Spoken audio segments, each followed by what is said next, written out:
Hello, Real Life Ministries. As you know, we are one church in 3 locations. And so I'm speaking to all 3 locations right now, and I wanted to give you an update as to the decisions that are being made here for our Real Life Ministries in Kootenai County. It means all 3 campuses. I want to let you know that we've been in contact with not only healthcare professionals, but law enforcement, those who are in charge of the school districts, and all the different professionals and entities involved in getting information out as to the coronavirus here in our area. And as a church, after meeting with the executive team and the elders, we've made some decisions about this coming weekend. First, I want to let you know that in all of our campuses, we will not be having services in our normal locations. In other words, we will not be having weekend services at Timberlake High School. We will not be having weekend services on site at the Coeur d'Alene campus, and we will not be having weekend services here at Real Life Ministries in Post Falls. We are going to be doing all of our services online and be making those available to you at the times that you normally have services in your areas, and in a variety of different ways. We will be having them on our Facebook page, live Facebook pages. We'll be having them on our app at those times. We'll be having them at the website also. And we will also be having a YouTube channel for you to just interact with, for those of you who struggle with online video streaming capabilities.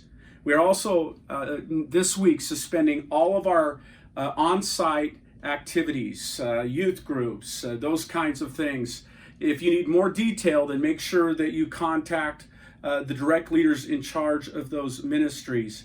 But we won't be having those ongoing activities for this week. And this is a very fluid situation. Just to give you an example, last night CDC recommended no more than 250. By this morning it was 50, and then President Trump just came out with 10. And so the information is fluid. So every week, multiple times a week, we'll be giving you information about the next week's activities. And so let me just tell you why we're doing this. First of all, I want to say we're not doing what we're doing because we're afraid. That really has nothing to do with it. We're not afraid of the coronavirus or of those kinds of things. In the first place, as believers, we know where we're going. We know God's in control. So this isn't fear-based.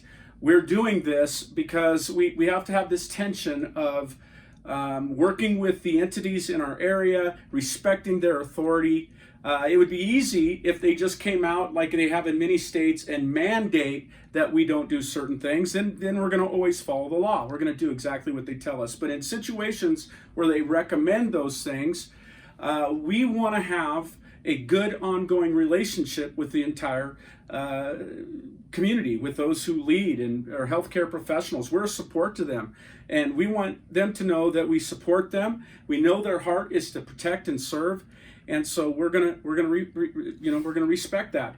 At the same time, we are responsible to lead people spiritually, and so it's not that we're not going to have church. We are going to have church. We're just not going to have it the same exact way we have in the past. We're going to actually find a way to serve this community and love this community and yet be spiritually connected and do what God asks us to do as a church as well. And so in the early church, they met in the temple courts, large group gathering, and they met from house to house daily. And so we have the capacity now, because we're in life groups, because we're in relationship, a variety of different small groups, because we have technology, during this short period of time, we're going to have church in different ways. It won't be long until we'll be back to doing the things we do right now, the way we've been doing it. We'll be doing that again. This too will pass. But for this period of time, we're going to act in this way. We prayed about it, and we think it's the right move.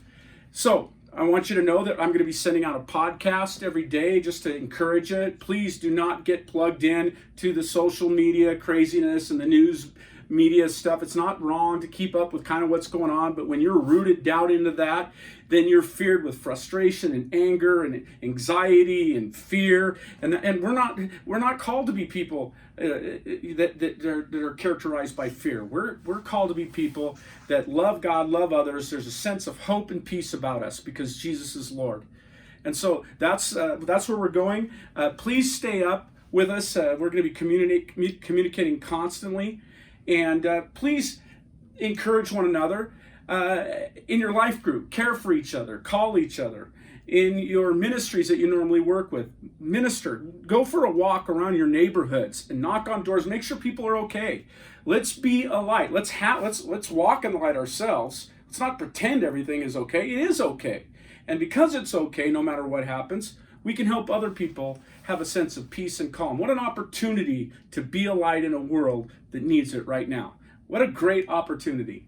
So I believe in what God's done here. I believe in you. I trust Jesus, and it's going to be just fine. And I can't wait to see the fruit from all of this as God, wherever he takes us, he's going to provide for us, and something good's going to come out of this because he's sovereign, he knows what he's doing, and we just do what he asks us to do in the midst of it. God bless you, and we'll be preaching to you in a different format this weekend. We'll see you then.